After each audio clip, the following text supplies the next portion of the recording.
The rain hammered against the coffee shop window as Adrian Torres stared at the contract spread before him. His fingers trembled slightly as he read the salary figure for the third time, more money than he'd ever dreamed of. Enough to change everything. Across from him sat Mr. Harrison, the silver-haired executive who'd become his mentor over the past year. "This is your shot," Adrian Harrison said, adjusting his expensive glasses. "Torres Tech Solutions could become the next big thing, but only if you're willing to make the hard choices. Silicon Valley doesn't wait for anyone." Alina Martinez shifted nervously in the seat beside Adrian, her warm brown eyes searching his face.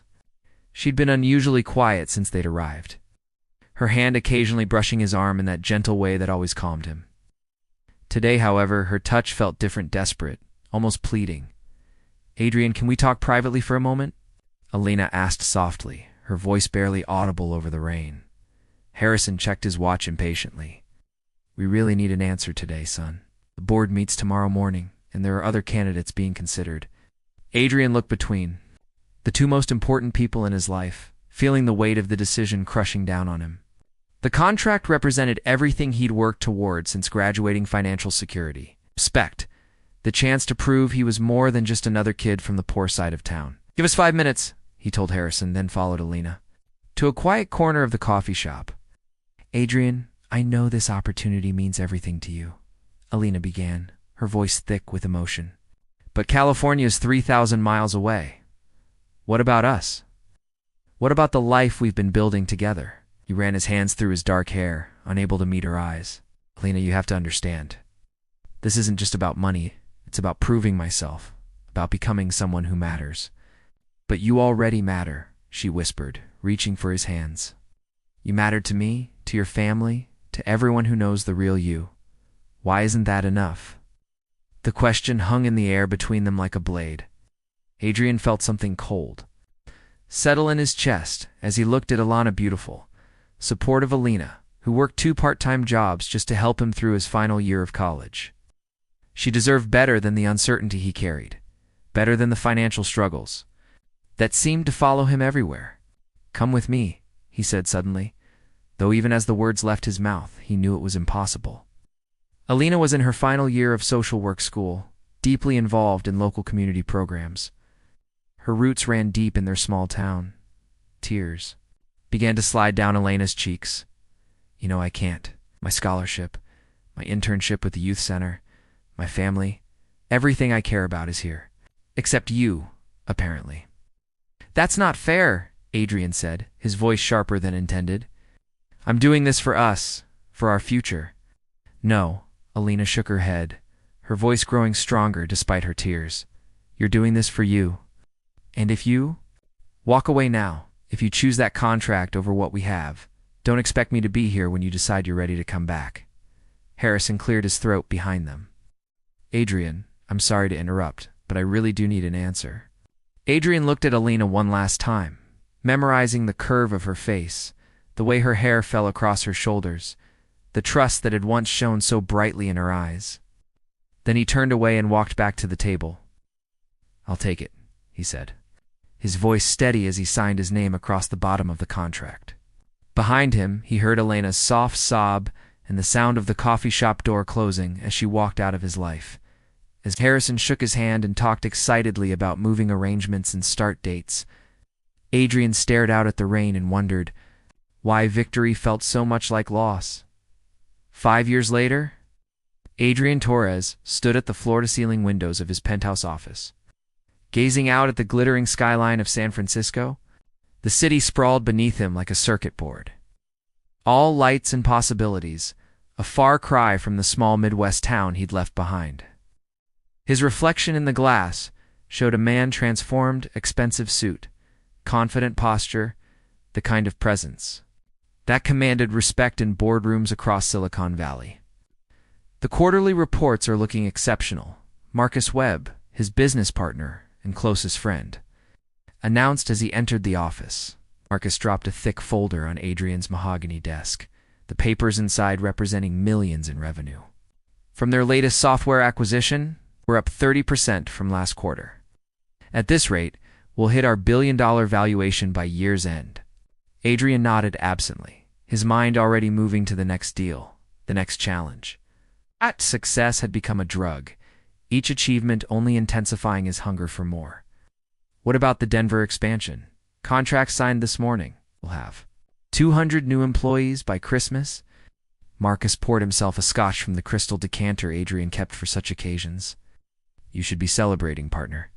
5 years ago, you were living in that cramped studio apartment, eating ramen for dinner. Now look at you. The reminder should have filled Adrian with pride, but instead, it stirred something uncomfortable in his chest. He turned from the window as Victoria Sterling glided into the office, her heels clicking against the marble floor like a metronome. Victoria was everything a successful man should want: beautiful, sophisticated, connected to all the right people. She wore her privilege like expensive jewelry, comfortable and unquestioned. "Darling, you're not ready yet," Victoria said, checking her diamond watch. "The Metropolitan Museum Gala starts in 2 hours, and we still need to stop by Tiffany's to pick up my earrings." "Another gala?" Adrian sighed, loosening his tie. The endless parade of social events had begun to blur together the same faces, the same conversations about market trends and vacation homes. "It's for the Arts Foundation, Adrian. Senator Morrison will be there, along with the Tech Council Board. Go. You know, networking at these events is essential for your political aspirations." Victoria's voice carried the slight edge it got when she felt her guidance was being questioned. Marcus raised his glass in a mock toast. "To the future Governor Torres?" Adrian forced a smile, though the title felt like a costume that didn't quite fit. Everything in his life was perfect on paper: the company, the woman, the respect he'd craved for so long. So why did he feel so empty? His assistant's voice crackled through the intercom. "Mr. Torres, your mail has arrived." Among the usual stack of business correspondence and charity invitations, one envelope caught his attention. The return address read Riverside Children's Foundation, when something about the elegant script made his pulse quicken. He opened it carefully, revealing an invitation printed on cream-colored cardstock. "What's that?" Victoria asked, trying to peer over his shoulder. "Just another charity thing," Adrian said, but his eyes were fixed on the invitation. "The Riverside Children's Foundation Annual Gala," it read, "benefiting underprivileged youth programs." Oh. The event would be held in his hometown, the place he'd spent 5 years trying to forget. "You're not seriously considering going back there, are you?" Victoria's laugh was sharp. "What could possibly be worth your time in that little town?" Adrian didn't answer, but something in his chest had begun to stir, a feeling he hadn't experienced in years. For the first time in a long time, he felt genuinely curious about something that had nothing to do with profit margins or market share. "Clear my schedule for next weekend," he told his assistant through the intercom. But the Henderson merger meeting Marcus began. "Reschedule it." Adrian was already reaching for his phone to book a flight. He couldn't explain the pull he felt, the strange certainty that he needed to attend this particular event. Perhaps it was nostalgia, maybe just a desire to see how much his old world had changed. As he made arrangements for the trip, Adrian had no idea that he was about to come face to face with the one person who could shatter the carefully constructed walls around his heart. The Riverside Community Center had been transformed into something magical. Alina Martinez stood at the entrance, clipboard in hand, watching as volunteers hung the last of the twinkling lights across the ceiling. The annual Children's Foundation Gala had grown from a small local fundraiser into one of the region's most anticipated charity events, and tonight they expected over 300 guests. "Alina, the catering team needs to know about the dietary restrictions for Table 12, James Cooper called from across the room. Her assistant had become indispensable. Over the past 2 years, his organizational skills matching her own passion for the cause. "Mrs. Henderson is diabetic, and the Williams family requested vegetarian options." Alina replied without looking up from her checklist. Every detail mattered tonight. They were hoping to raise enough money to fund after-school programs for another year, plus launch the new scholarship initiative she'd been developing. "Nervous?" asked a gentle voice behind her.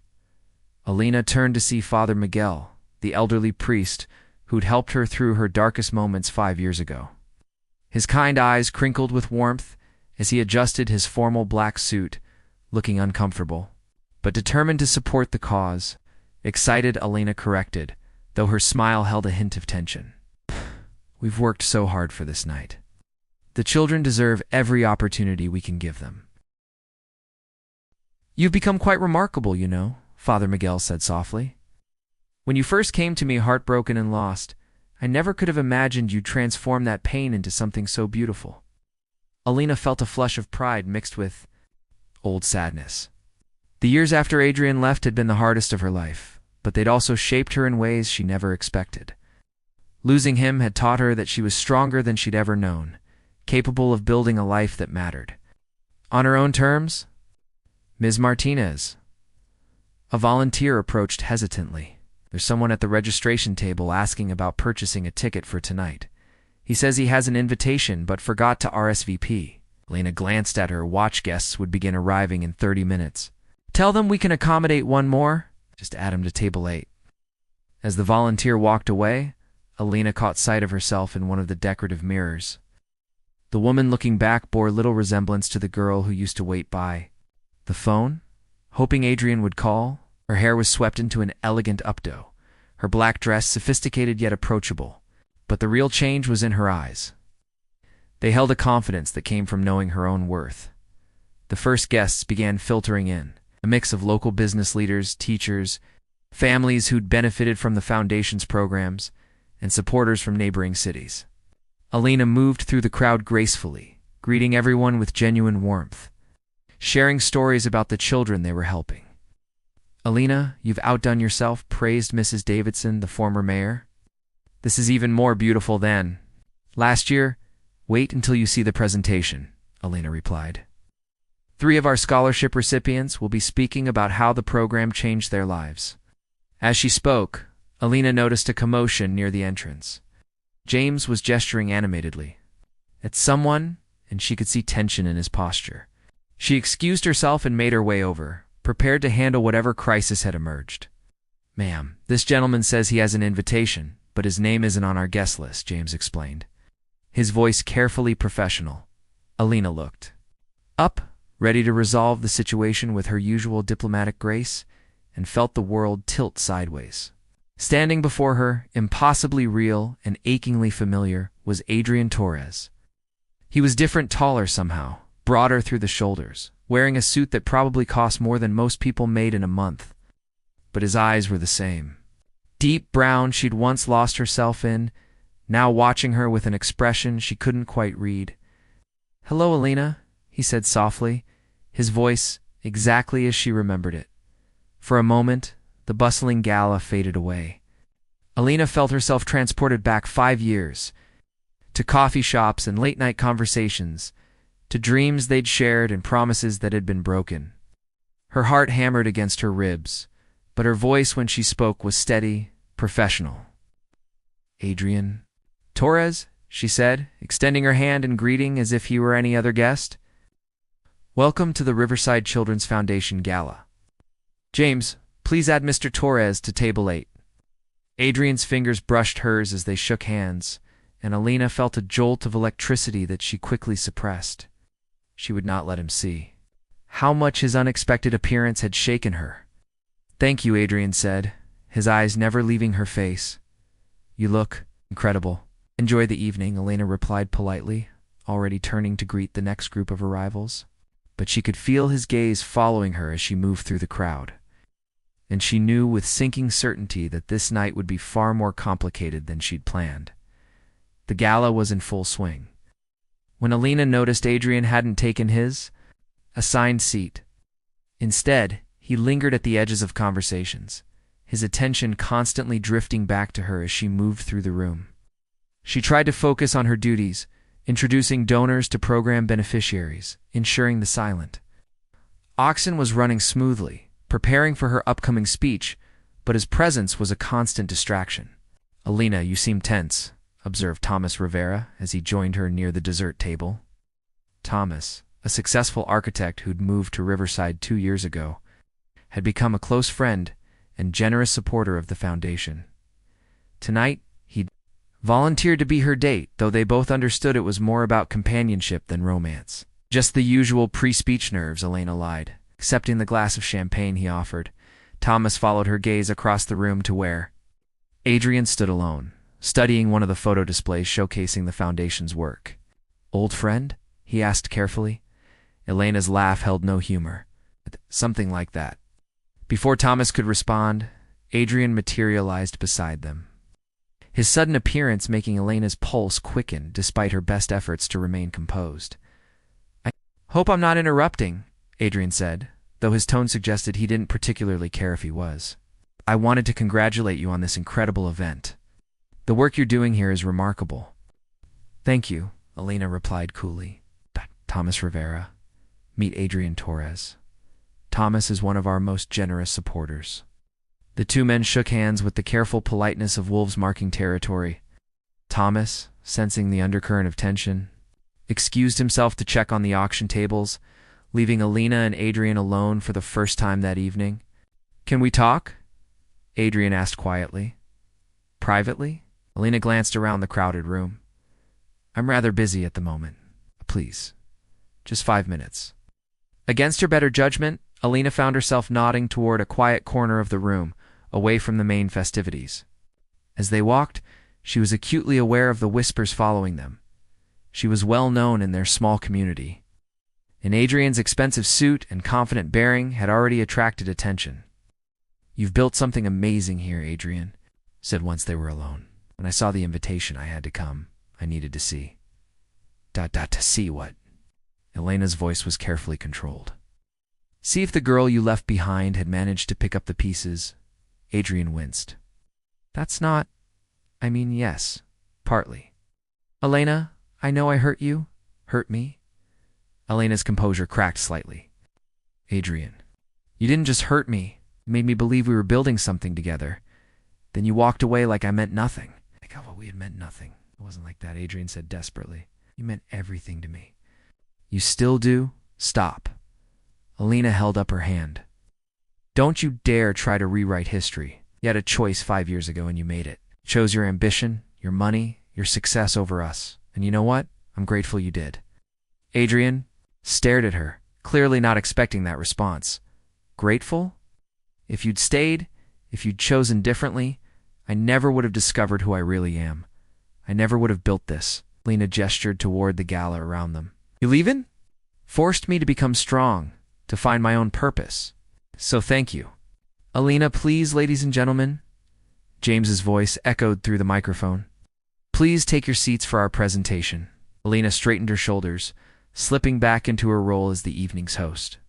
"Excuse me, Adrian. I have a speech to give." As she walked toward the small stage at the front of the room, Elena felt Adrian's eyes following her. The weight of his gaze was almost physical, but she pushed it from her mind. She had more important things to focus on than a man who'd already chosen to walk out of her life once. Taking the podium, Lena looked out at the sea of faces, friends, supporters, the children and families whose lives had been touched by their work. This was what mattered. This was real. 5 years ago, she began, her voice strong and clear. Someone told me that I needed to understand what it meant to become someone who matters. Tonight, surrounded by all of you, I finally do. Her eyes found Adrian's across the room, and for just a moment, she let him see the truth in her words. She had become someone who mattered not because of wealth or status, but because of the lives she touched and the love she gave freely. The applause that followed was thunderous, but Elena barely heard it. She was too busy watching the recognition. Dawning in Adrian's eyes, the understanding of just how much he had lost. 3 weeks after the gala, Adrian sat in his San Francisco office, staring at an unopened email from Victoria. She'd been growing increasingly frustrated with his distraction, his sudden lack of interest in their social calendar and his upcoming political campaign. Couldn't blame her. His mind had been 3,000 miles away since. The night he'd seen Elena again, the woman he'd encountered at the gala, had been a revelation. Gone was the girl who used to wait for his calls, replaced by someone confident, purposeful, and utterly magnetic. Elena had built a life of meaning while he'd built an empire of emptiness. "You've been impossible since you got back," Marcus said, entering the office without knocking. "The Henderson deal is stalling because you missed 2 key meetings. Victoria's, Threatening to end things, and don't even get me started on the campaign committee? Adrian turned from the window. What if we got it all wrong, Marcus? Got what wrong? Success. What it means. How you measure it. Adrian gestured toward the city beyond his windows. I have everything I thought I wanted, but Alanish is genuinely happy. She's making a real difference. Marcus poured himself a scotch, settling into the leather chair across from Adrian's desk. You're having a midlife crisis at 32? It happens to the best of us. This isn't a midlife crisis. It's a reckoning. That afternoon, Adrian made a decision that would have seemed impossible a month earlier. He called his assistant and asked her to liquidate a significant portion of his personal portfolio, enough to fund Elena's scholarship program for the next decade. Then, he booked a flight home. He arrived in Riverside on a gray Tuesday morning, driving past familiar landmarks. That seemed smaller than he remembered. The Children's Foundation occupied a renovated Victorian house on Maple Street.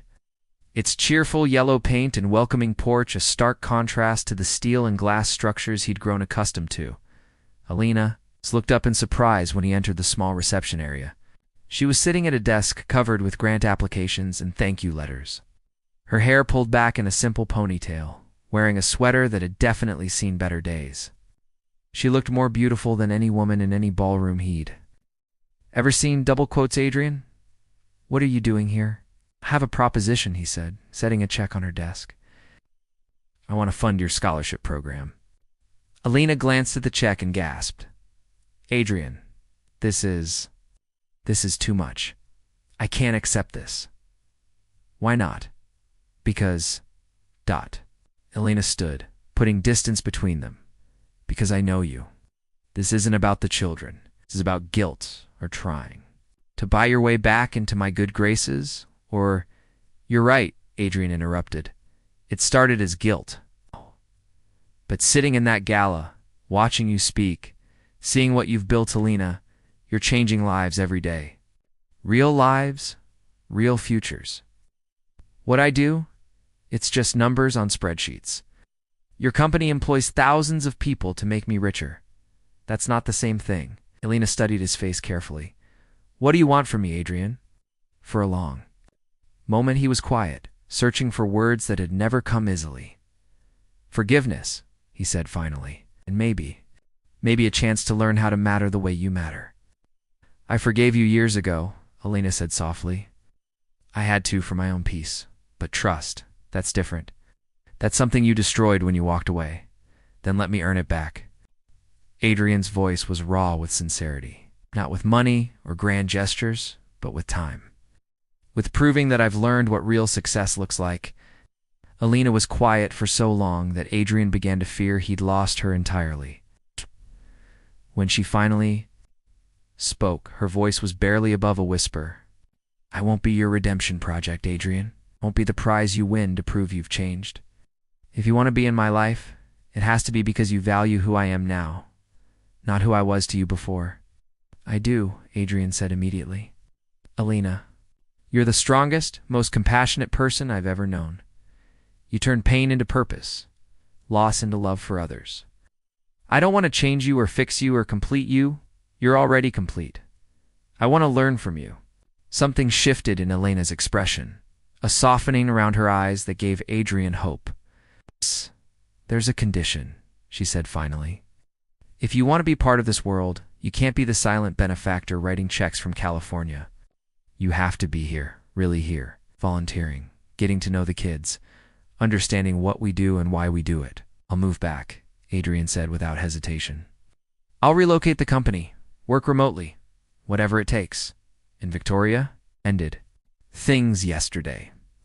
Elena walked to the window, looking out at the playground where a group of children were playing, their laughter carrying on the autumn breeze. Thomas asked me to marry him last week, she said quietly, Dada. Adrian felt his heart stop. What did you tell him? I asked for time to think. Elena turned back to face him. He's a good man, Adrian. Kind, reliable, present. Everything you weren't 5 years ago. Everything I want to become now. Their eyes met across the small office, and Adrian saw a lifetime of possibilities hanging in the balance. He'd spent 5 years chasing the wrong kind of success, building walls around his heart with money and achievement. Now, standing before the woman he'd never stopped loving, he finally understood what it meant to truly matter. "One chance," Elena said finally. "One chance to prove that love is more important to you than everything else. But Adrian, if you walk away again, if you hurt me again, there won't be another opportunity." Adrian crossed the room in 3 strides. Taking her hands in his, "I won't walk away. I spent 5 years learning that success without love is just expensive loneliness. You're not just my second chance, Eleanor, my first priority, my last thought at night, my reason for wanting to be better." As Elena's arms came around him, Adrian finally understood the difference between winning and finding your way home. Outside, the children's laughter continued, a soundtrack to second chances and the kind of love that measured a man not by what he owned, but by what he was willing to sacrifice for those who mattered most. In the end, the millionaire who'd walked away had learned the most valuable lesson of all, that the richest life was one filled not with possessions, but with purpose, not with achievements, but with love freely given and gratefully received.